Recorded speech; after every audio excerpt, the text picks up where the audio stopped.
នេះគឺជាហេតុផលទាំង6ដែលកម្ពុជាអាចនឹងឈ្នះសង្គ្រាមរវាងថៃ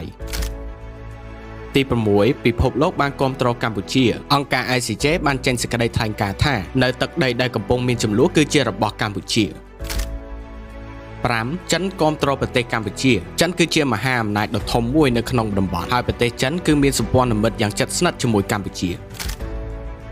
ទី4សហរដ្ឋអាមេរិកត្រូវការសន្តិភាពសហរដ្ឋអាមេរិកមានសម្ព័ន្ធមិត្តយ៉ាងជិតស្និទ្ធជាមួយប្រទេសថៃប៉ុន្តែអាមេរិកកំពុងជាប់ពាក់ព័ន្ធជាមួយសង្គ្រាមជាច្រើននៅទូទាំងពិភពលោកហើយក៏មិនចង់ជាប់ពាក់ព័ន្ធជាមួយសង្គ្រាមផ្សេងថែមទៀតដែរ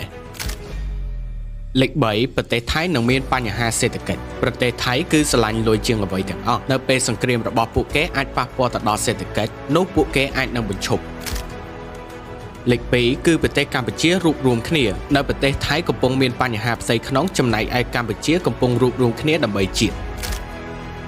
លេខ1គឺសម្ដេចតេជោហ៊ុនសែននៃព្រះរាជាណាចក្រកម្ពុជាសម្ដេចតេជោហ៊ុនសែនគឺជាមេដឹកនាំដែលវៃឆ្លាតជាងគេនៅក្នុងពិភពលោកសម្ដេចពុកលោកបានណែនាំទៅដល់សម្ដេចបវរធិបតីហ៊ុនម៉ាណែតសម្ដេចពុកបានឆ្លងកាត់ផលវិបាកយ៉ាងច្រើនហើយគាត់តែងតែធ្វើការសម្រេចចិត្តត្រឹមត្រូវចំពោះប្រទេសជាតិរបស់គាត់ប៉ាំ